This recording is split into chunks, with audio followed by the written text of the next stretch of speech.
اللہ کے دین کا عام نظام ہے. جو حرام ہے اس سے جڑی ہوئی تمام چیزیں حرام ہے, اس کی قیمت حرام ہے, اس میں کسی بھی طرح کا سپورٹ حرام ہے. جیسے اللہ کے نبی نے سود کے بارے میں فرمایا کہ سود خور پر اللہ کی لعنت ہے, کھانے والے پر لعنت, کھلانے والے پر لعنت, اس کے دونوں گواہوں پر لعنت, اور سب کو ایک لعنت میں برابر قرار دیا. اس لیے ذرا ہوش کے ناخن لو, ذرا سوچو سمجھو میرے وہ بھائیوں جو کاروبار کرتے ہو, اللہ کی قسم ہے اگر آپ ٹھان لیں کہ ہمارا 200 کا 500 کا نقصان ہوگا برداشت, لیکن وہ اپنے مسلم سماج میں ہم کسی بھی طور پر گوارا نہیں کر سکتے کہ نشہ والی چیزیں بیچیں. تمباکو ہٹا دو دکانوں سے, سگریٹ بیڑی گوا گٹکا نشوار ہٹا دو اپنی دکانوں سے. اللہ تبارک و تعالیٰ اس کے بدلے میں آپ کو مزید برکتوں سے نوازے گا, اور اللہ تبارک و تعالیٰ آپ کو ان لوگوں کی دعائیں بھی ملیں گی جن کے ذریعے سے, آپ کے ذریعے سے, جن کے بچے شراب سے, نشے سے, تمباکو بیڑی گوا گٹکا نشوار سے بچتے ہیں, ان سب کی دعائیں بھی آپ کو ملیں گی.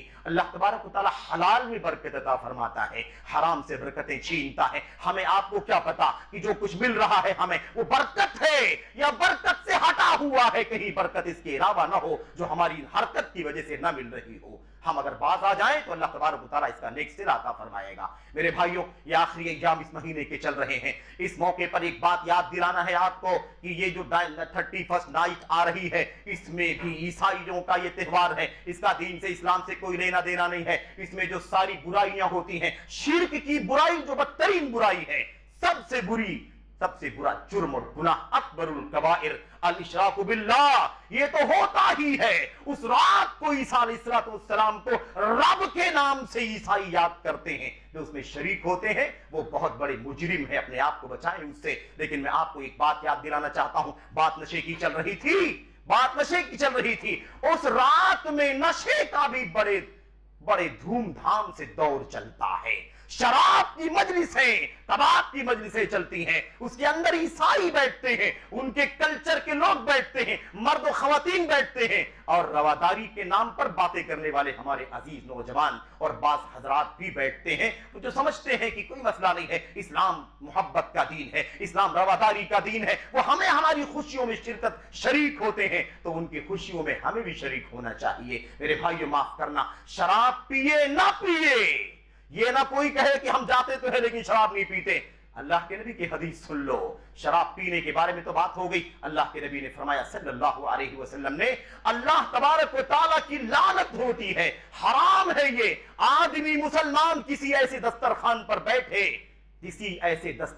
پر بیٹھنا حرام ہے جس دسترخوان پر دیگر کھانے کے سامانوں کے ساتھ شراب کا دور چل رہا ہو. علی مائدۃ تدار علیہ الخمر, ایسے دسترخوان پر بھی بیٹھنا حرام ہے جس پر شراب کا دور چلتا ہو. ہم پیے نہ پیے, لیکن ہمارے لیے وہاں جانا جائز نہیں. میرے بھائیوں, بہت معذرت کے ساتھ ہم نے وقت زیادہ لیا. اللہ سے دعا کرتے ہیں کہ اللہ تبارک و تعالیٰ ہمیں اور آپ کو نشے کی لعنت سے بچنے کی توفیق عطا فرمائے. کوئی فرق نہیں ہے, کم پیو, کم استعمال کرنے, زیادہ استعمال کرنے کا مسئلہ بھی نہیں.